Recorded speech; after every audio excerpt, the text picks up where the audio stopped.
Hey, Bruin fans, this is David Singleton, and you're listening to the Once Bruin Show. Go Bruins.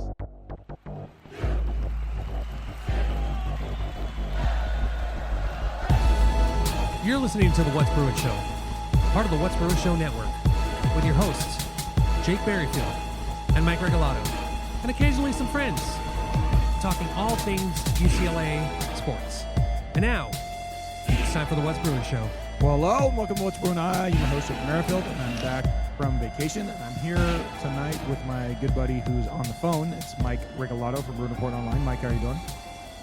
Good, Jake. How are you doing? I told the people that you were on location in the Bermuda Triangle. Yeah, I heard that. And things, if we don't hear back from you, then you'll probably reemerge in 40 years, not aged at a single day.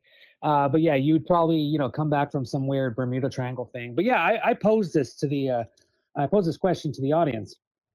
Jake, why the hell don't we hear about the Bermuda Bermuda perils of Triangle. the Bermuda Triangle anymore? That or aliens or quicksand. I'm thinking Unsolved Mysteries got us all riled up for X-Files absolutely too. nothing in the 80s. Yeah. X-Files too. Yeah, In the 90s, exactly. Yeah. But yeah, so how was it? Also You come back Scooby-Doo. two shades darker? Definitely. True that. Yeah. No, definitely it was relaxing, but it was a lot of humidity in the Florida heat and the Bahamian heat. But it was nice. I got all over the fine state of Florida, from Miami to Orlando to Tampa to Canaveral to an hour north of Orlando. I was on boats and kayaks and Disney resorts or Disney places. Fan boats and all that. Oh yeah, it was fun. No, yeah, fan boats. And Hell's everything. It was a lot of fun. So good time on the trip, and I'm glad to be back. But it was pretty nice. So yeah, Nice. And here I am. It's What's Bruin Show on the What's Bruin Show network. Mike did a couple of shows in the interim, and thank you to him. But of course, if you have anything to say to the show, email what'sbruinshow@gmail.com. You can follow the show on what'sbruin.substack.com or at patreon.com/what'sbruinshow. It's all in the show notes on Twitter and Instagram and all that. It's at What's Bruin Show. And you call the hotline, 805-399-4 Or WBS. WBS and Second Rain and Troy, who are on vacation. Actually, Michael Castillo just texted me a picture from somewhere. Let me see where he sent me from. He's telling me about a nice Filipino waiter he has in Seattle. So he's got that going for him. So hey, there you go. Okay. Yeah, they're on vacation right now too. But they actually, Mike, they were on. I think they're on a cruise ship actually. Anyways, they were wherever they were. Okay, like they're in Seattle or they're in Vancouver or something. And they got recognized for being on Reign of Troy. Someone walked up to them and said, "Aren't you Michael and Alicia dope. from Reign of Troy?" And so they were. That is awesome. They were excited about that. But it's fun. Anywho, enough about those bastards. Mike, it's been a couple weeks, and UCLA's got some recruits, and they missed some guys left, and we're waiting for Big Ten Media Day, and basketball started practicing secretly, and what else has happened? Anything? I know you've been following some girls basketball, preseason playing and whatnot. What the heck's going on, buddy? Yeah, well, let's just jump into some headlines really quickly. As you just alluded to, some girls/women's basketball has been happening all over the world. Summer leagues. Let's start off with, first off, I reported on this a few weeks ago on Bruin Report. Christina Karamozi, committed to UCLA a few weeks ago, has officially signed. She's on the roster for next year. Let's go. That's good. Incoming guard, Lena Bilic. She just started off the FIBA U18 Euro basketball summer league competition with Croatia. I saw you tweet about that. She's wearing a Croatian red uniform or something, right?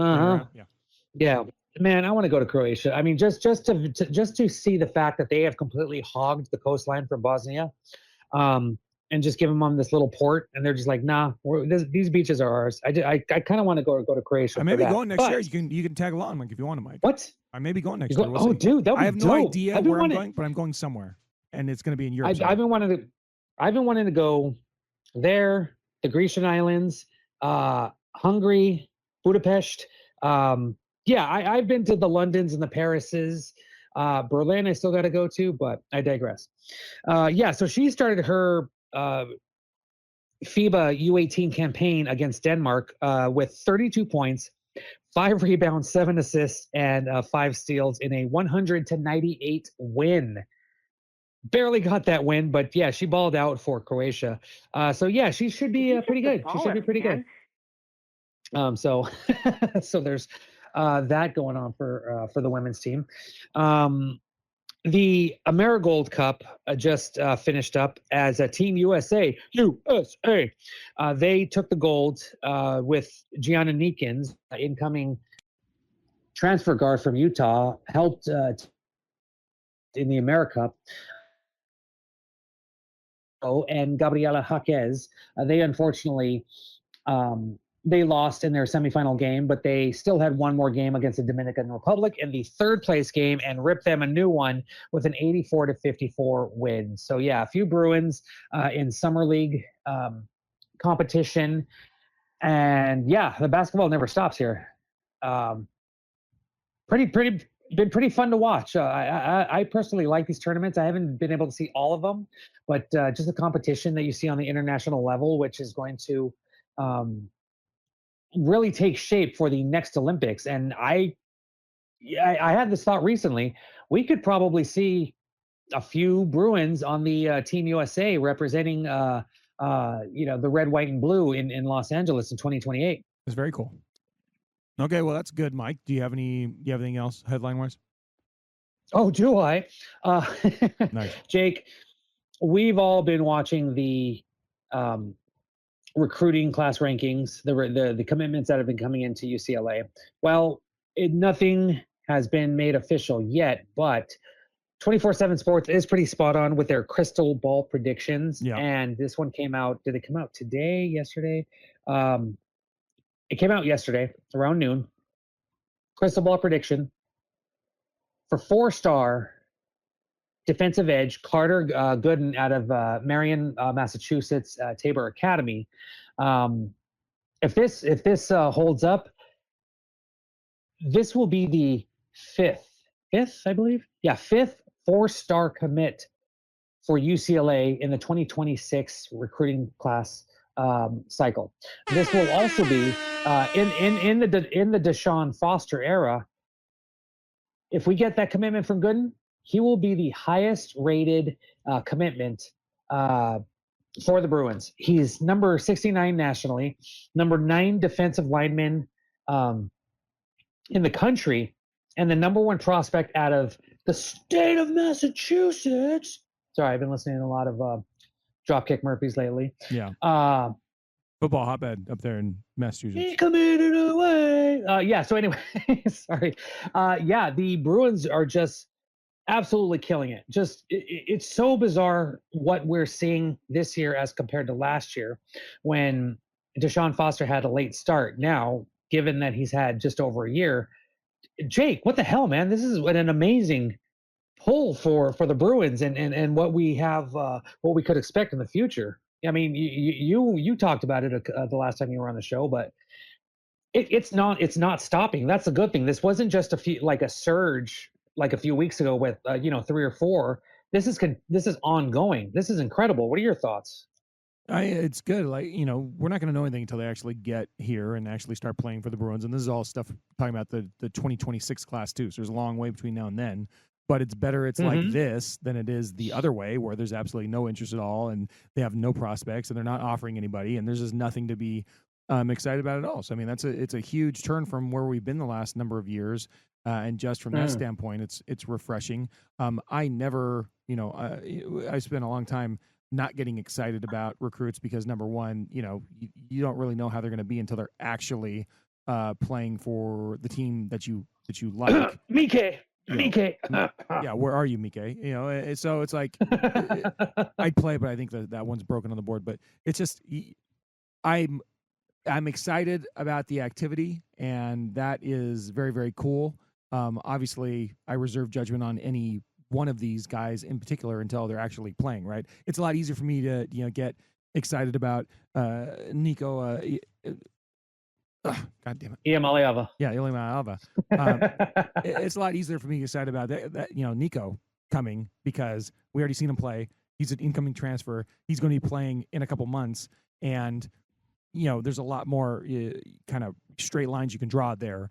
When you talk about guys that aren't even going to be on campus for, over a year, it's a little tougher for me to get excited. But in the aggregate, right, all around, hell yeah, it's much more fun to be able to talk about UCLA recruiting when it's in the top 25 than it is to talk about UCLA recruiting when it's in the 50 to 100 range, right? And this is where it should be. This is where it is traditionally. We say it all the time when Cook says it. Anybody that follows UCLA football says it because we know that's what it should be traditionally. Even when they've had down years on the field, which unfortunately for the last 3 decades has been more down than up. But even in the bad years, they generally have been good recruiters until we came into the last, era with Chip. And so it's good to see that turned around. So the other part of it is, and I heard your guys kind of talking about this a little bit on bro on their show, but we all talked about you say yourself, Mike, he got hired under a high degree of difficulty. He got hired late in the off season and with no coaching experience, and then he comes and he bungles the Big Ten thing, which wasn't that big of a deal, but it's just bad optics. And then he comes into the season and he has a team that can't score any points offensively. So he squandered all of this talent that he brought in that was there for him to have a nice year. I've said it numerous times. If they just had a decent offense last year, and the whole reason they didn't have a decent offense is because the offense coordinator they hired, if they would have hired anybody else pretty much, I think they would have had a much better surprising year last year. And then a lot of that talent left. And so I was worried that his window kind of closed on the ability to make a splash, but he's certainly proven me wrong in that regard. And Deshaun Foster has gotten, even though they squandered last year's team to a degree, they played hard all through the season, even though they couldn't score points. And that was something to build on. And then they built on that coming in the offseason by changing the coaches and getting guys in there that wanted to recruit. And now it's kept the window open basically. And now they have a chance this season to, I know you went through the record, the schedule last week, Mike, and we're talking about like what the easiest games are and what the hardest games are. But as long as they don't underachieve this season, then that's a chance to kind of keep the window open a little more and build a little more, right? So he took a little step back with the nonsense with the offensive coordinator, but hopefully now it's just nothing but steps forward. And it seems like that's what we're going to get. They got their quarterback. They got their offensive coordinator. They have to kind of build their defense, but, honestly, but for a few teams in the Big Ten, how many really dangerous teams are they playing? And those are probably games that they were probably not going to be able to win in all likelihood anyway. It was like at a certain point, you just got to win the easy games and try to win some of the tweeners. And then, I'm waxing on here, Mike, but yeah, it's all good stuff and it's all moving forward as opposed to taking steps back. And he had a high degree of difficulty, and it seems like he's, kind of delivering on it as of right now, which I love. I love to see that. Yeah. Well, in terms of how UCLA is going to do, I have my infamous midsummer articles coming up where I look at the returning and added production for UCLA football's offense, defense, men's basketball, women's basketball. And those are going to come out, in separate weeks. But this week I'm working on the offensive. And don't forget those awesome watch list articles, Mike. I can't wait for those. You know how much I love watch lists. That's at the end of July. F you, Mike. I hate those watch list articles. I freaking love them. I see UCLA there. I'm like, oh, yeah, Garrett DeGiorgio. Hell's yeah, he's going to be for the, Outland Trophy winner, yeah. Interior. Yeah, thank you, Outland. But yeah, no, just an example of what we're looking at here. UCLA's 2024 total offensive yardage was 3,945.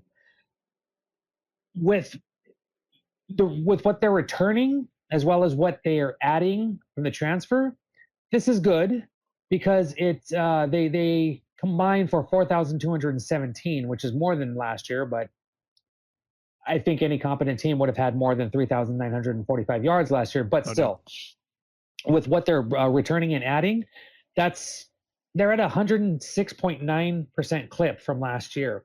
So that's good. So that's just a little example of what I'm working on with this article. I'm going to be looking at what quarterbacks, receivers, and running backs how they're potentially going to add to this.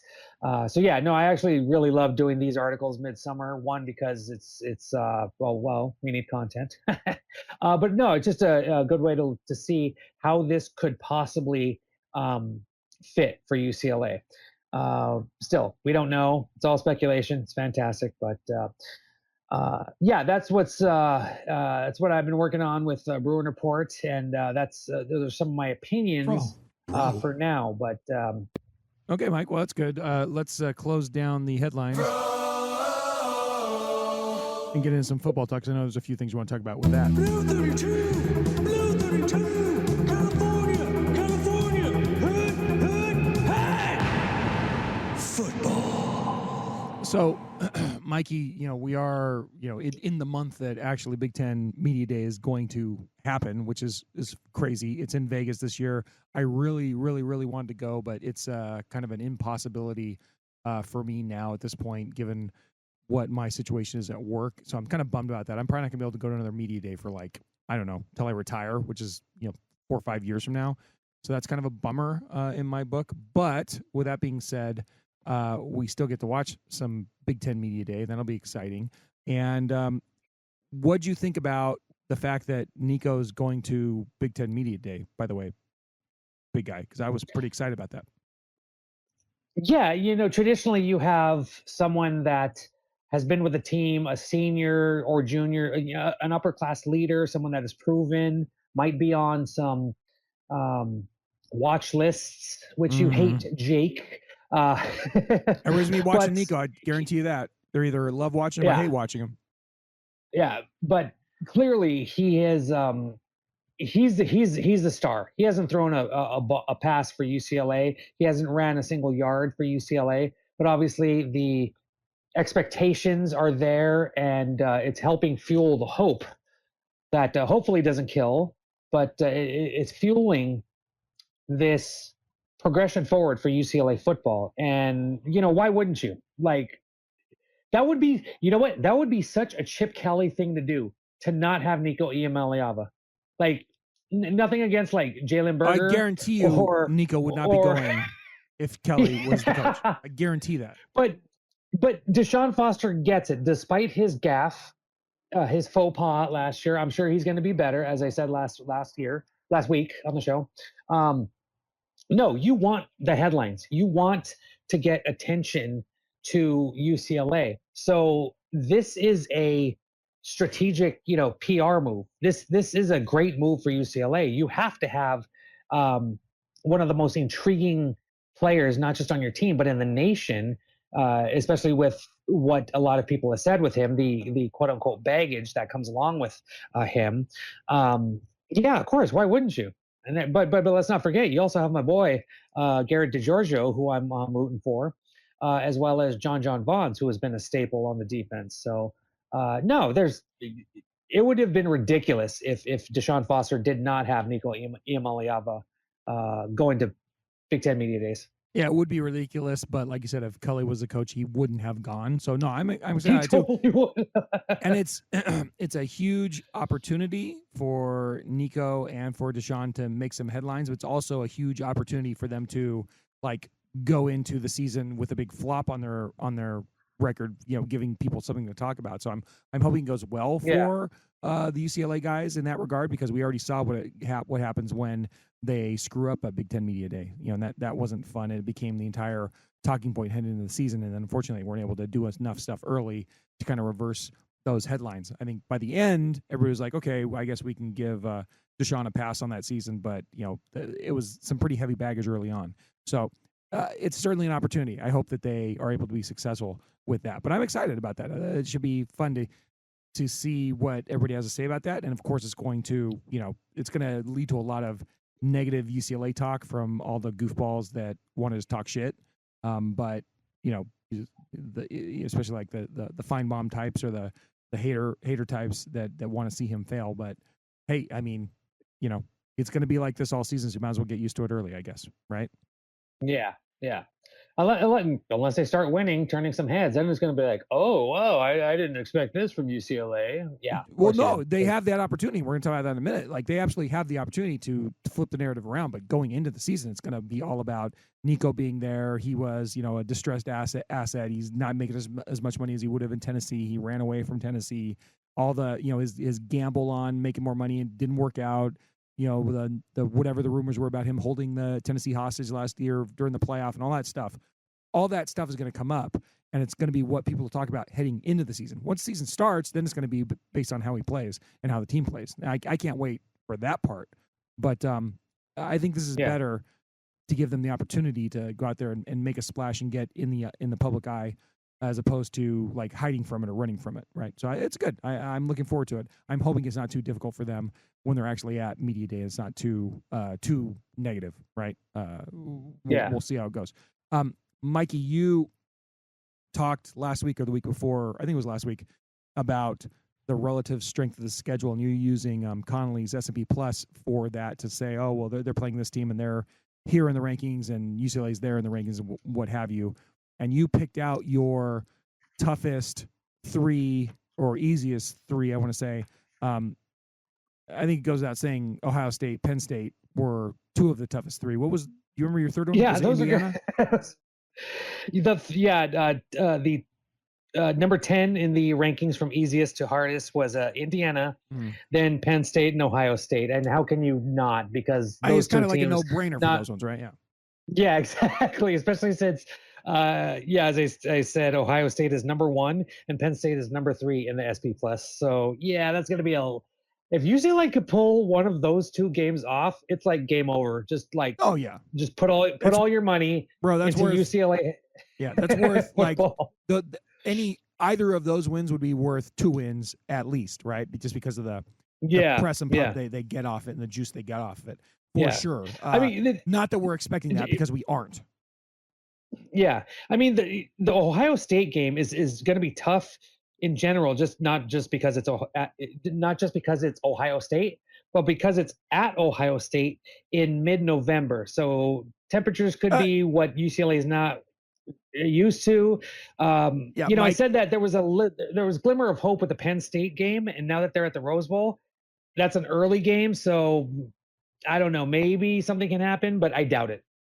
Both of those games could take place anytime between August and December, and the line would not move very much, right? They're going to be prohibitive underdogs no matter what, and that's fine. And any positives that come out of those games would be absolute gravy for the Bruins. And it's okay. Like it's okay to look at it like that, because right now Penn State and OSU are at the top of the mountain, and Ohio State seemingly always is at the top of the mountain. And it's okay for UCLA to be trying to climb up the mountain and not be predicted to win those games. Maybe someday, but not right now for sure. But, Mike, you gave your toughest games. I think those are no-brainers, absolutely. And the easiest games obviously fall into the UNLV New Mexico stratosphere, maybe Michigan State in there, maybe Northwestern or whatever. I am much more focused on, or what I want to talk about just quickly are, Mike, I'll give you a couple of mine, but what do you think the most important swing games are on this schedule, as far as games that they're pretty close in the rankings to, games that could go either way, but they're really important for them to win? And I'll give you my first one, and it is none other than the first game of the season. Like, the Bruins can get it started right. Agree.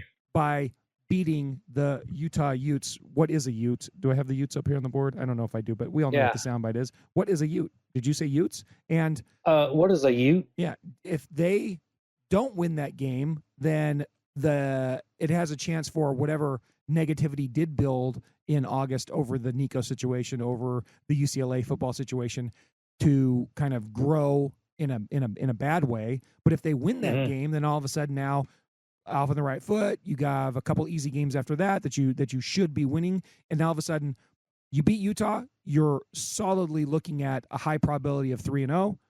You lose to Utah, and it's no one's going to give a shit about your 2-1. No one could give there will be no fucks given, right? Nobody cares. Like, they won't be in a headline again until they play Penn State in week 5, because no one doesn't care about the Northwestern game either. So that's why this is such an important game. They have to beat Utah to give them the opportunity to build up that record and build up the momentum and build up that positive kind of chi going forward. So it's not, it's kind of like last year, all wasn't lost when they end up starting pretty slow and having these rough games. They had that surge in the middle of the season, but it sure would be a hell of a lot easier if they were kind of picking up some wins early. And especially the way the schedule is lit up, it would really be nice for them to start strong so they could kind of pick off a couple wins down the end of the season to get that bowl game and get maybe more than that bowl game plus action. Mike, do you, I think you agree with that Utah pick. Do you have another swing game that you're thinking of? If not, I have my second. I have Nebraska as a swing game because that's always going to be a tough go. But Nebraska is ranked 34th in the SP Plus. I think that's a little bit high, just kind of in my personal opinion, analyzing what they're bringing back. But that could be a very key game, especially since it's late in the season. It's at home. So yeah, that's one that I would say that would be my second swing game. And that's a good one because there's the UCLA connection there with White still there, isn't he? Coaching that defense. Yeah. And they just beat him last year, Dylan Raiola and all that stuff, and he's supposed to have a much better season. And the Bruins made him look pretty silly last year with their really, really veteran defense. Who knows if they're going to be able to do that this year with the turnover they've had. At the very least, it's going to be a much different looking defense. But no, I definitely see that, Mike. Yeah. I definitely can see that as a huge game for them. In my opinion, the next most important swing game that they have is in that early stretch, though, and that is the at Northwestern game, because that's a game. How many times do you remember? A number of years back, Stanford. I think it was the year they had McCaffrey, or maybe they had somebody, and they dropped a ridiculously stupid game at Northwestern that got played like at 9 a.m. It was just super, super dumb. And I know the Godfather was happy about it, but it's like Stanford had everything to play for, and it was an early game. Might have been the first game of the season, second game of the season, or whatever. And they dropped that game, and it was just like everything was just fighting uphill from that point forward. And that team still went on to have a good season or whatever, but it was just so dumb, And how many times have you seen teams go to Northwestern just look dumb? I know those guys at Northwestern are smart guys. They might want to unionize or whatever. The Godfather loves Northwestern. But they're going to be playing on that stupid temporary field. And it's a game that we talked about them getting the good start with Utah. Well, if they beat Utah, they're probably going to beat UNLV. They're probably going to beat New Mexico. That gives them the chance to be 4-0 heading into the rough, that Penn State game. That would bring attention. Yeah. If they can get to 4-0, then you just have to worry about, like I said, at a minimum, picking off 2 of the games in the Michigan State, Maryland, Nebraska, Washington, USC. That's what you have to do as a minimum. And as a maximum, you could get 3 or 4 of those games and really have a nice season, a decent looking season. Mm-hmm. But I think it has to start with them going 4-0, and it has to start with them beating Utah and then beating Northwestern. So that's kind of where I'm at with that. Huge swing game, in my opinion, and a game that, would we be surprised, even with the Utes, without retired, Cam, what's his name? Gosh darn. Cam Rising. Cam Rising. I'm going to miss him. We expect the Bruins to beat Utah, I think, right now, Mike, given what we know. But I wouldn't be surprised if they lost. And I expect the Bruins to beat Northwestern, even though it's on the road. But I wouldn't be surprised if they lost. And so it's like these are why these are important swing games for them to win, Do you have any other ones? I have 2 more that I want to talk about. One that I kept looking at this one, and it's the Crosstown Showdown is always tough, and I was going to have it at 10, but then I kept thinking, I was like, wait a minute, this is USC. They're 30th in the SP Plus. UCLA is 51st. USC is always overrated at the beginning of the season. What is it? Since Lincoln, overrated. They have been ranked in the preseason top 25 every year that Lincoln Riley has taken over for USC. And I think they were not ranked. Were they? Offhand, I can't remember if they were ranked after that Tulane debacle in the New Year's bowl game a few years ago. Remember, but yeah, it was a fun game to watch. It was so fun. They were, especially since they got brutalized by Utah in that Pac-12 championship game like a few weeks prior. Yeah. But either way, yeah, USC just doesn't. They have criminally underperformed over since Lincoln Riley has taken over. And God bless Michael Hanna, but yeah, he shouldn't. I hope he did not stress out, have as much stress built up as he did when Lincoln Riley was hired. Yeah, I'm sure he's a little bit calmer now. That'd be good to ask I hope him he's doing about, well. But yeah, Hope he's doing well. Yeah, me too. We love to hear. But so anyway, so long story short, UCLA against USC. That is my third swing game. Just because it's going to be difficult, but it's not going to be horrific. USC is. I don't think they're going to be as good. Again, they're not going to be as good as advertised. And then the fact that when you bring into the fact what UCLA has won at the Coliseum where the game is this year, the last 2-3 years, they had Garbers, DTR and D2. Yeah, 3 years, right? Or 2 years. At the very least, 2 years. I'll look back. I'll look into it right now. But at the very least, two. Yeah. So they've won at the Coliseum the last 2 years with the teams that they were just able to kind of like just put together. The first one with Chip Kelly and DTR hurdling fools left and right, scoring the most points against USC in the crosstown showdown history.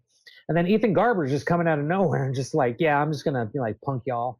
Yeah, USC has not been they're like a declawed cat in their own home. It's unfortunate for them, but I see this as not just a swing game, but a game that UCLA could probably easily win. I think it's definitely. I mean, the crosstown showdown, you can never take it for granted. And you're right, Mike. The last two times they've been at the Coliseum, they've won, and they actually have won big at the Coliseum. I don't think we can say that really means anything coming into this season because it is a completely different circumstance. And Iamaleava actually beat the Bruins last year, and at the Rose Bowl. And I think that even though it's been the pattern of the last 4 years, the road team has won. That's not generally how it has worked over the series. But last 4 years, yeah. In the last 30 years of the series, it's been more of long streaks. It's been one team putting together an ass-kicking streak over the other. More at once. And whether it's been just a few years or a few years, I'm hoping the Bruins can flip that around and start that kind of going in their direction this year.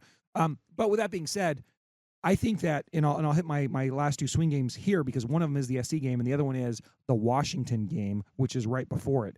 That is hosting Washington and then at SC. However, the season goes before that, and I think we're hoping that the Bruins start 4-0, and then kind of they're going to lose to Ohio State and Penn State most likely, and then they have some other games there where they have a chance to win. Hopefully, by the time they get to Washington and USC, they are bowl eligible already. Like, hopefully that's not on the line. That would be great if they were, beating at the very least the Michigan State, and Maryland, and Nebraska to get bowl eligibility heading into the last two games of the season.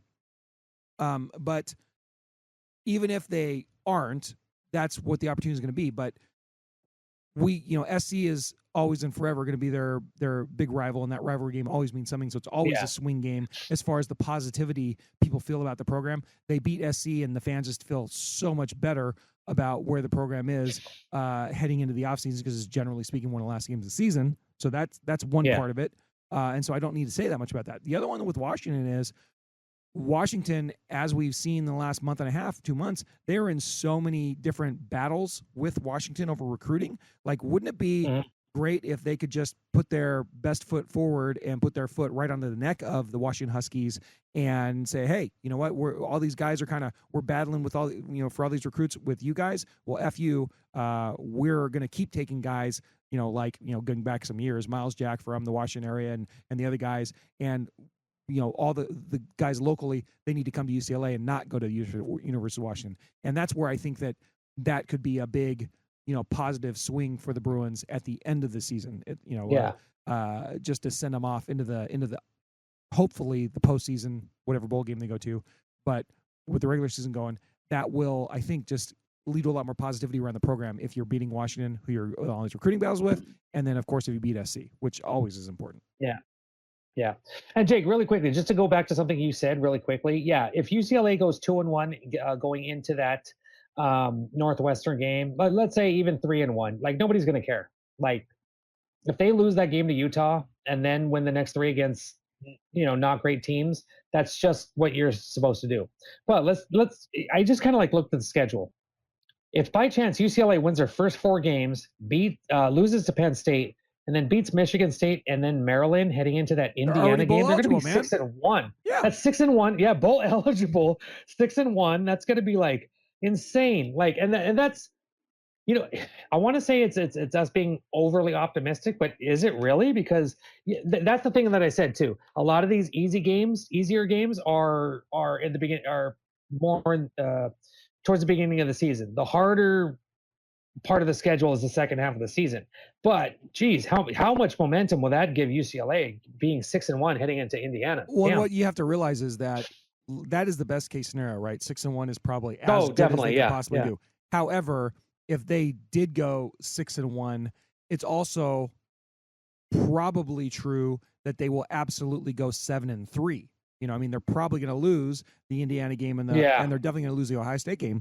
So it's like, you can't get, like, it'd be great if they get there and then you just have to brace yourself for the kind of fall as they drop down a little bit, playing those much tougher teams. And then you hope that they finish strong once again with those swing games of Washington and USC. But Mike, we're just painting a picture of the most optimistic, rosy outcome. Listener Desmond not, withstanding, is if everything goes absolutely unbelievably right for them. They're looking at like a 9-win season at probably as the ceiling. I think both of us would be just fine if they landed somewhere in the 7 to 8 wins, and I think we'd be okay if they got to 6. And I think I would be absolutely disappointed if they were less than that, right? So, I'd be like, oh, definitely. Okay, fine with 6. I'm pretty happy with 7. I'm getting ecstatic with 8, and I'm absolutely shooting rainbows out of my butt with 9, right? I think that's where I'm at. Yeah, they definitely have to, with an upgrade with offensive coordinator, offensive line coach, quarterback, they should definitely win more than 5 games. If they don't, shut it down, Jake. Shut it all down. Well, and that just goes back to the window of Deshaun Foster, right? That's the thing. That's what he's got to do to take a step forward. Okay, Mike. Well, that's good. I appreciate that talk, and I'm hoping that plays out how we're talking. You had one other thing you want to talk about in relation to football, which you're talking about, needs for the program. Before we get to that, or like things that you want to see them improve on in this 2025 season. Before you get to that, I really quickly want to hit on something you had hit on before, and you're talking about the now we're in media day season. The disrespect. Well, disrespect, whatever it is. I just think it's funny to see the different motivations that people have when they put out these rankings and lists, which are really meaningless, honestly. Especially when you're talking about a conference as big as the Big Ten. How can you there's probably not very many people in the country that have a good handle on all of the teams in the Big Ten. That's a pretty tough task. But there's been, so far, the only rankings I've seen that come out for like position groups, I know the magazines are hitting the stands now, but the ones that I've seen that have been, more publicized than others have been the quarterback rankings in the Big Ten.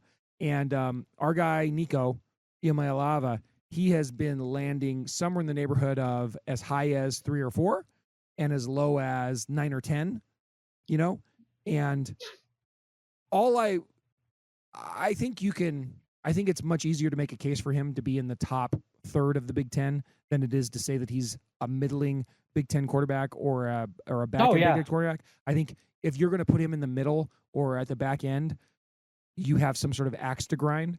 And all I will point to is, I pulled up 4 rankings. One is Josh Pate. One, he's got Nico at 10. I don't know what his axe is to grind. One is, what is this? This is, I don't know, Big Ten rankings from Stay Alive in the Power 5. I think these Sporting News, a couple other blogs and things. The bottom line I want to get to is that he is a guy who's already played a season in the SEC, took his team to the playoff. He had pretty decent stats. When you look at the other quarterbacks in the Big Ten, there are guys that are going to be kind of bona fide, and that's like Drew Aller and those types. Beyond that, of course, he's going to be one of the top quarterbacks going into the season in the Big Ten because he's already done it. He's already shown it, right? The ones that Jake, go ahead. Jake, I predict he's going to be one of the top 50 quarterbacks in the nation that is going to be named to the to the watch list. You son of a bitch. So one of 7 quarterback watch lists. Yeah, get out of here, Mike. Oh my Top God. 50, baby. Good. That's a good call, Mike. That's a safe call. Yeah, very safe call. But there's 2 things I want to hit on this. Number one, if you see anything about Nico where he's like ranked less than like 5 in the Big Ten quarterback rankings, it's probably because the guy has some sort of thoughts about this. This is an article that was written, and it starts in the little blurb about Nico. I'm going to start off by saying I'm not a big fan of Nico Iamaleava. Like that's where it's coming from, because that's always good to have unbiased and opinion. Situationally, there's no way this guy should be viewed as anything less than like a top 6 quarterback, right? The other thing I think is really interesting about this season is, of course, he's going to be compared to the trade that was made all throughout the season of how Mike. I'm sorry, who is the quarterback we traded to Tennessee? I'm having a brain fart right now. I was on vacation for 3 weeks. Aguilar. Joey Aguilar. He's going to be compared to Joey Aguilar throughout the season because it's like a 1-for-1 trade is what it ended up being. And now Aguilar's in Tennessee and Iamaleava's at UCLA. And so we're always going to see that. But the other really interesting one for me this season is the Dante Moore, Nico Iamaleava comparison is going to be huge this season because some people are expecting Moore to come in and continue in this great line of recent Oregon quarterbacks. But the last time we saw him at UCLA, he could not throw interceptions. And I know that wasn't all his fault, but he was a very rattled young man that really didn't have it all together by the end of the season. He was borderline unplayable, towards the end of the season. And yet some people are picking him to be as high as like the 2nd or 3rd best quarterback in the Big Ten, which ceiling wise, is that absolutely possible? Yeah, sure. But as far as like what guys have shown on the field, would you take Nico's tape over Dante Moore's tape right now, Mikey? Yeah, because for one, Nico has actually led a team to a college football playoff game, despite getting murdered. He didn't start a quarter off by throwing fucking 4 pick sixes to the house. I mean, like, there's no comparison. Yeah, Nico had a couple of great games early, and then he played himself off the field for the majority of the rest of the season. So it's like, will I be surprised if Dante Moore? I don't know if I just mixed up what I was saying, but would I be surprised if Dante Moore had an absolute great season for Oregon? No, absolutely not. I wouldn't be surprised. But no, he's a great athlete. Am I expecting that right now? Not necessarily. And would I be surprised if he struggles a little bit? No, not necessarily, because the last time I saw him, he was struggling tremendously. And part of that was the fact that he didn't, that he was, under fire, under duress the whole time. But still, the decision making wasn't quite there. And on the flip side of that, we've seen Nico Iamaleava play an entire season for Tennessee and make it to a playoff game. So it's, to me, not interesting necessarily like who's better, who's worse, because that'll play out on the field. But they're definitely going to be linked. So Nico and Aguilar, Nico and Moore, that's going to be a story that I'm going to keep coming back to throughout the season because it's very interesting to see how those guys play together. Hell yeah. All right, Mikey, so you want to talk about 3 things going into the season that you're looking for UCLA to improve on that could help them have that bowl eligible or even better sort of season. So what's the first thing you're thinking of in that regard? Some UCLA can improve on to make them better. Exactly. Yeah. So we've been talking about how this position group is better. They've improved with the quarterbacks with Nico. They got this guy on defense to help out. How's everything going to be? Yeah, that's fantastic for the highlight, for the glamorous positions and all that stuff. But you got to think of this thing as a complete game. And I was thinking about this the other day. What are some things that, like, literally, not just hyperbole, like, oh, if the offensive line was as good as Alabama's from their championship season a few years ago, they'd be awesome. Obviously, any team would be awesome if they had Alabama's offensive line. But we've talked about their offensive line. And so this is one thing I was talking about. Obviously, we are expecting them to be better. We saw improvements in spring practice, but personally, I think if we see just kind of like a jump from Garrett DiGiorgio on an individual basis, I think that is going to help out the entire offensive line, which is still a lot of guys left, a lot of new guys coming in. But if he holds it down, if he becomes an absolute leader on the offensive line, along the lines of Mr. Kelsey, go Birds, that I think an individual offensive lineman having a peak season will just do wonders for the offensive line. So that's my first need or hope or want for this season. Jake, what would you like to see improve? I think it's a good start, and any improvement to the offensive line is always very, very exciting for me, of course. That'd be great to see one of those guys do well. But I'm going to be a little more kind of overall umbrella-y here. And first things first, I've lamented the choice of Fredo Eric Bieniemy as the offensive coordinator in 2024 numerous times. Yeah. And his leadership led the Bruins to a whopping 18.4 points per game in 2024. And I'm not even sure that didn't include that stat on collegefootballstats.com doesn't include like defensive scores. So it's probably less than that when I look at it. I don't remember how many times the defense scored, but it was absolutely horrible. The amount of points that they scored in the Big Ten last year. It was good for 16th in the Big Ten. They were only one of 4 Big Ten teams to not score at least 20 points a game. And it was just unbelievably frustrating. What they could do if they can manage with the new revamped offense with Nico and the offensive coordinator, Santino, right? Once again, keeping the Godfather going. Better Morrissey. I would love it. I would love it if they could hit 30 points a game. Morrissey. Yeah. Yes. Yeah. Can we get back to that, please? That 30 points a game would be great. I mean, if you look at last year, that would put them into the top fourth of the Big Ten. Only 5 teams scored 30 points a game last year in the Big Ten.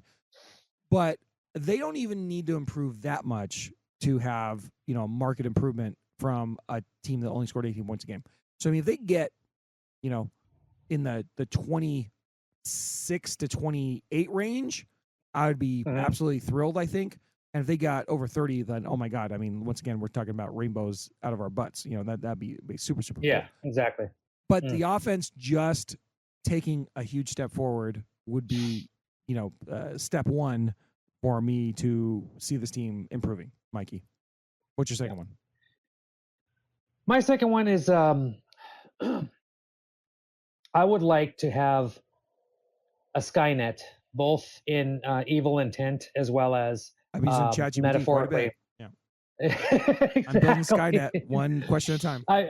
I want a Skynet in the secondary. Like there was that one great year where UCLA had an amazing defense, Chip Kelly's last year, and the offense wasn't great.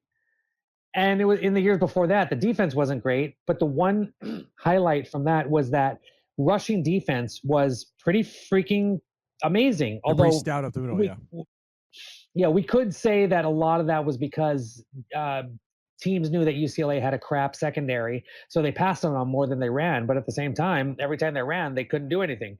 I want a freaking ArcNet a la Men in Black 3. I want a protective shield around the air that the UCLA defensive backs cover. I think with Demetrius Martin, this could happen. But I don't just want improvements. UCLA secondary has not been good for a long time. I want something that is just going to I want ball hawks. I want balls swatted out of the air. I want just, solid defense. I want opposing quarterbacks to really second guess what they're going to do when the receivers get past 10 yards. If UCLA could really improve their secondary play, that I think will also help them on the path to success. What about you? They definitely got a lot of guys back there. So you're hoping they Yeah. can put together a quality secondary. And there's a lot of guys. Meet. I want Brendan to shut down secondary. Rodgers. Haven't had that for a while. That's good. Unfortunately, to have the shutdown secondary, you probably also need a pretty good front seven. So here's hoping they put together a good front seven. But I'm with you, Mike. I would love to see that happen. The second thing that I'd like to point to is, once again, the catastrophic failure of last year. Even in light of how the entire Chip Kelly era, even when the offense wasn't great, they could still run the ball. That was absolutely the weak point of this already tepidly, horribly weak UCLA offense that Fredo put out there last year. Bruins rushed for a league worst, Big Ten worst, whopping 3.07 yards per carry last year. I can't. Horrible. I mean, it's just absolutely brutal, and I don't know the last time the Bruins rushed for that few of yards per attempt. It's just absolutely dreadful, terrible, terrible, terrible.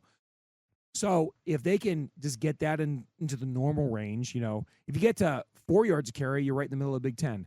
If you get close to 4.5 yards per carry, you're in the top fourth of the Big Ten.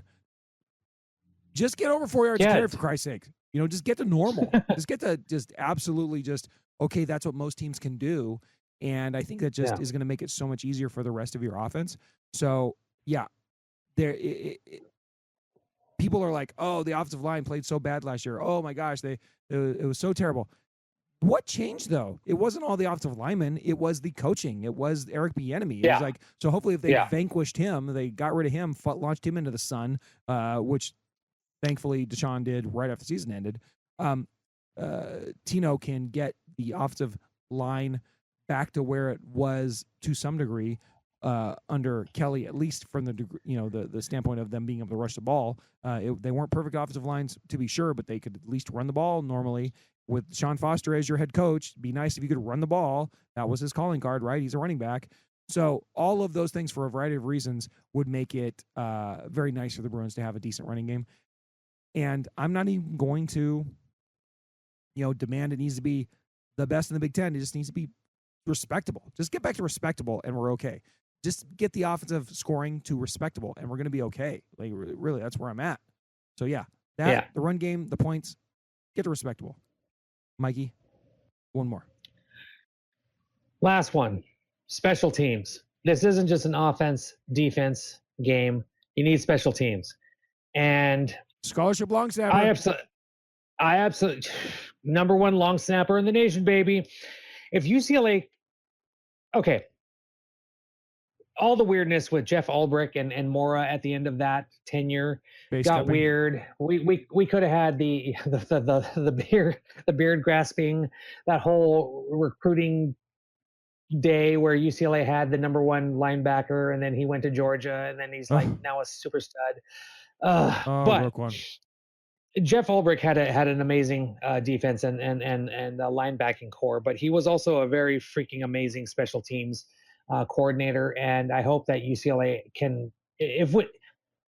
that's a pipe dream, getting back to that level of special teams. But UCLA has to know that is a huge part of the game, which for some reason Chip Kelly just like put players, whoever he can get in there. But under Foster seems to understand a little better. I don't know how, because he is only entering his second year as a head coach, while Chip Kelly's been a head coach since like the 70s. But you have Mateen Bagani. You bring in Cash Peterman, which I got to give this to Ben Bolch. You have Moneybag Mateen and Cash Peterman. That's solid. We got to run with that. You also improved in the punting, long snapping positions, and then you have guys who, right now Mikey Matthews is projected to be the returner for both kickoffs and punts. If all of that just improves, at the very least, I'm not talking about touchdowns every time a kick is returned, but as long as you get some positive yardage, some attention to detail, blocking, you have proper gunners knowing exactly what they're supposed to do on every play. If UCLA really focuses on that, which it seems like they are doing a little bit better than what Chip Kelly did, that is another factor in which I believe UCLA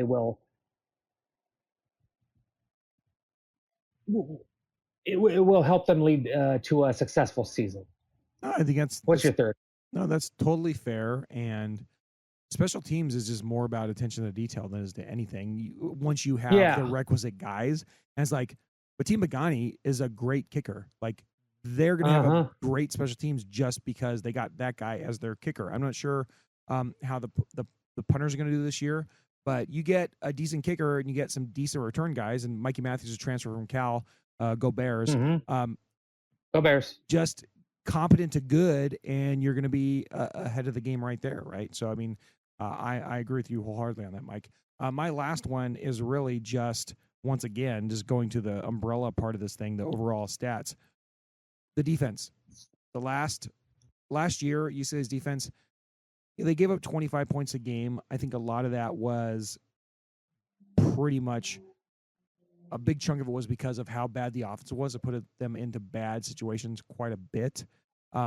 If the UCLA defense can just kind of hold steady in that 20 to 25 points per game range, I think they'll still have the opportunity to have the nice season that they want to have. If they end up in somewhere in the range of 20 to 25 points, it's going to put them right in the middle of the Big Ten. With the amount of talent that they lost last year, I'm not expecting them to be one of the top defenses of the Big Ten. I just want them to be competent. Obviously they're going to want more from that, but I'm just hoping that they can just be a competent Big Ten defense. If they do that, the improvement of the offense should put them over the top, right? But they can't have some colossal failure where they're like one of the worst teams in the Big Ten in defense. And even last year, going by points per game, they were still a bottom third defense in the Big Ten. Yeah. But they're at the very edge of that. If they could just kind of hold steady or get a little better than that, I think they'll be just fine with their other goals. But they can't have one of these catastrophic seasons where they're allowing, plus 25 points per game. God forbid something like Maryland over 30 or Purdue close to 40. That's not. There's no way they're going to be like Purdue. But they can't have a really bad defense. They can have a middling defense. They can have a really bad defense this year. If they do, it will defeat any progress they make from the offense. Fair enough? Yeah. All right. That's a good balance. I like it. Well, Mikey, we actually, you called me today and was like, "Oh, do you want to do a show?" And I'm like, I guess, because like, what are we going to talk about? But as usual, we managed to put together a show. So let's finish this thing off with what's brewing with you. What's brewing with you? You ask me. What's brewing with me? Yeah. What's brewing with you? What's brewing with me? What's brewing with you? Mikey, what's brewing with you? Oh, Jake, it's been I haven't had a whirlwind of a vacation as you, being lost in the Florida Everglades as well as the Bermuda Triangle, but I've as you heard last week, and I told the listeners, I am fully embedded in the SGV, and I'm very happy about it. I used to live here a long time ago, and I'm also a person who just cannot. I can't live with boxes. That's funny. I've been unpacked the first 3 nights. Even though I had work in the morning, probably didn't go to bed till midnight just because I was unpacking, setting stuff up here and there. I'm pretty much set already. Like a week in, I'm like, all the boxes are done. But I've already started decorating too. Jake, the that Vince Scully portrait that I have. It's already up in the wall. I don't know if you can see it right there, right next to a portrait of young Eric Idle that my cousin painted for me a few years ago. I love that. I'm just getting fully embedded in this place. But one thing that is happening, aside from the fact that it's summer and all the kids are having camps and this and that, and having dance recital, not recitals, rehearsals and practice and preseason stuff. Oh my God, the season's going to start before we know it. We're in the depths of summer, but yeah, it's going to be fall before we know it. But before all that happens, Jake, this Sunday, do you know where I'm going to be? Sunday. Where, Mike? The Regent Theater to see one of two of my favorite bands, the Murder City Devils. They're coming to Los Angeles this Sunday, and I'm going to be in the pit with all the other aging early 40-year-olds. I know how much you love the Murder City Devils, Mike. Freaking love them. But just one of the absolute amazing live show. Last time I saw them was at the Terragram Ballroom, and that's an absolutely amazing spot. It's a great place. Yeah, I'm going to see them at the Regent this time. And yeah, they're doing the mini tour. I'm very excited. Yeah, there's so many good shows coming up. I haven't got a ticket yet, but I want to go see Nine Inch Nails, especially from what I'm seeing from all the videos and social media. I'm going to see Pulp at the Hollywood Bowl, and it was just announced today that the Faint, they're having a mini tour, which they're going to be at LA at the Fonda, I believe, in late November. Great place. I am excited. Yeah, I haven't been to a lot of shows the first half of this year, but the second half, oh shit, you all better be ready for my videos and stuff. Jake, what's going with you? I have a bunch lined up as well, and I'm going to see. we're going to see Deltron in another couple weeks, Mike. Don't forget that. You sent me a show. Yes. Oh my God. You sent me a show on the 20th. That looks fun. I'll try to go if I can. I'm going to see the session. Yes. Yeah, I'm going to see. Oh, was that the session? That what that was? That was you sent me a thing? That was the session. Yeah. Oh shit. Yeah, okay. yeah. Okay. I'm all over that. And then I'm going to see Eagles of Death Metal as well in like a couple of weeks. I have a bunch of concerts in September and October too. So yes, yeah, I'm glad you're going to see shows, Mike. Speaking of shows, I got this for you. Watch this show. Jake. He watches too much TV. No one can get through to him. Jake. I really hope you know that doctor who is fake. Jake. There's more to life than Sherlock. Just to fight a new girl. Wait. No, there's not. Watch this show. So Megan and I, my wonderful daughter, is actually sitting next to me playing Fire Emblem on her DS. Was it a DS? She's been there the whole time and she hasn't said hello. Thanks, Megan. She's not mic'd up. She says hi. She's waving at you. But here, I'll show you her on the video. But anyways, so Megan and What's up, Megan? How you doing? We just came back from vacation. It was Miami, the Bahamas on a cruise, Orlando, Tampa, Canaveral. I think I mentioned this earlier in the show. So we're all over the great state of Florida and the Caribbean. And we are planning on doing some bare minimums. We already have one in the can. The bare minimum. That I'm not sure if it came out or not. We recorded from the boat that I'm going to have to put together. But we're planning on doing a few to talk about my vacation. So I'm not going to spend this What's Brewing talking about my vacation, because hopefully I'll talk about it on the bare minimum, which is a show that Jake, where were you and Megan on when you recorded? Where we were. What do you mean? We were on a cruise. We were on a boat. You were on a boat. Yeah, we were on a boat, bro. Yeah, exactly. Yeah. Exactly. Anywho, I'm going to put a pin. Sorry. It's okay, Mike. I'm going to put a pin in talking about my vacation for that. But watching the show, I did in the last 3 weeks, I've probably watched more movies than I've watched in the last year, just because there was an opportunity to do that a little bit on the boat, a little bit in the evenings as we're unwinding from doing all the activities we did. So I actually watched a few movies that none of these were like great works of art, but they were all fun movies to watch. And I'm just going to throw out some recommendations out there while I have them to talk about. On Amazon Prime, I watched two movies. One was called Deep Cover, and it's got Nate from Ted Lasso. It's got Bryce Dallas Howard, who looks absolutely just unbelievably gorgeous. And she still have red hair? So it's gorgeous red hair. And Megan, what's his name? Orlando Bloom, who, of course, Legolas in the Lord of the Rings movies, and he was also Will in the Pirates of the Caribbean movies. Anyways, this movie was heavily advertised on Amazon right now, but it's 3 improv actors end up as undercover assets for a dirty cop infiltrating the mob, and the hilarity ensues. And I'm just gonna tell you, It's a dumb movie. It's a totally fun movie, and it's totally worth the watch. Watch Deep Cover. I don't think you'll be disappointed. I really enjoyed it.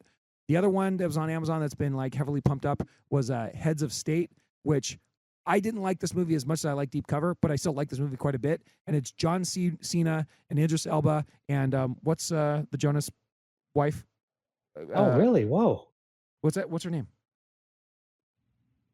Priyanka Chopra Jonas, who is absolutely one of the hottest martial artist Indian actresses, Bollywood actresses ever invented in the history of mankind. She's absolutely wonderful. But anyways, movie is them running around with guns and stuff and making a lot of like, John Cena action movie, jokes. Or it's a lot of fun. It's a great movie in that regard. Fun to watch. Totally dumb popcorn movie. The other one was on Stars, and it's also, you can get on Apple TV, but it's the Ministry of Ungentlemanly Warfare. And this one's got Henry Cavill in it. And it's a quote, based on a true story, quote, very loosely based, World War II war movie. And it's just a lot of fun. A lot of, it's also got the guy that plays the main character in Reacher, that big fella who just like knocks lots of heads together. Really fun actor. Anyways, fun movie to watch.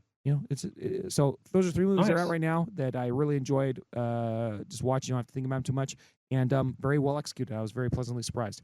And then I also watched The Life Aquatic with Steve Zissou, as I do probably once or twice a year, at least every couple years. And every time I watch a movie, I like it more. Of course, Wes Anderson's one of my top 3 favorite directors of all time. But I found a stunning thing I found out of The Life Aquatic was Adidas, Mike, did you realize they actually produced the Steve Zissou shoes at some point? There's a joke in the movie where he talks about, probably, yeah. Oh, they made these shoes and then they yanked my contract. Well, then a couple years ago, Adidas actually produced the shoes. And so they're out there. You can get them on eBay for like a couple $100 or whatever. Nice. So if anybody ever wants to make a nice gift to the What's Bruin show or whatever, the $300 pair of Zissou's shell what tops. size? What 13, size? 13, of course. But and by the way, it's great for the Bruins because what's the color of the Zissou crew? Blue and gold. Blue and gold. Yeah. So I mean, they could go for Cal. Really, I think it's more UCLA, but absolutely wonderful shoes. I'll try to put a picture up on the show notes because I took a picture of them. I was so impressed with it. So that's what I got, Mike. Jake, quick sidebar to this What's Brewing. Tomorrow, Wednesday, July 9th. Yes. I believe it is. The 17th season of It's Always Sunny in Philadelphia debuts. Oh my God, Jake, have you caught up? I'm caught up. I'm done. I'm done with the show, Mike. We're ready to go. Let's live watch it. Okay. Yeah. Because I don't know if we had this conversation, but how did you like Dennis's mental health day? Oh, it was unbelievably good. It was so good. Just Everything a freaking amazing, an amazing fucking episode. Just absolutely. So yeah, I'm very excited for this new season. That's been my favorite show forever. I was there.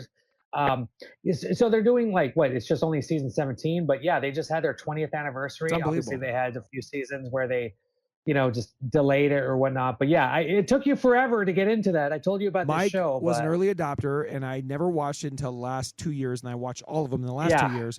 And of course, the whole reason I watched it was because I was a huge fan of Mythic Quest and the other side projects these guys did. Yeah. But I love Always Sunny in Philadelphia now, and Mike, it's one of my favorite shows, and I'm glad that you constantly push me to do it. And I love the fact that like at least once a month or once every 2 months, you'll send me a video going, oh my God, how the hell did they put this on TV? Yeah.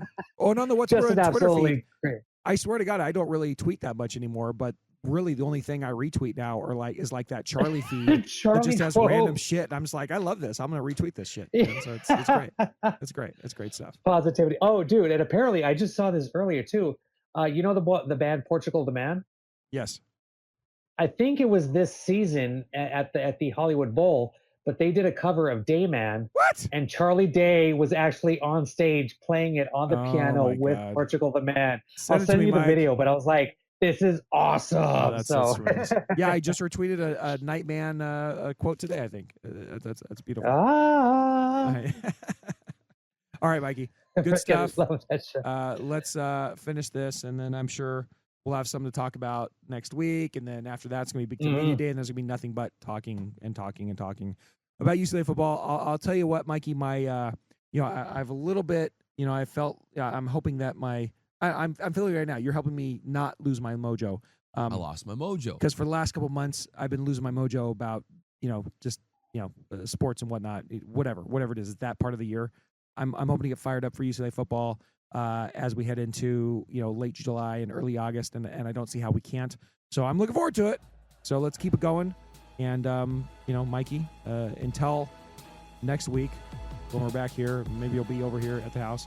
Oh, by the way, go listen to our interview with David Singleton because it was awesome. And he was a part of the UCLA coaching staff now. And he literally told us sitting here when he kind of sort of was like talking about it. Like, we just didn't put it out there, because we're not in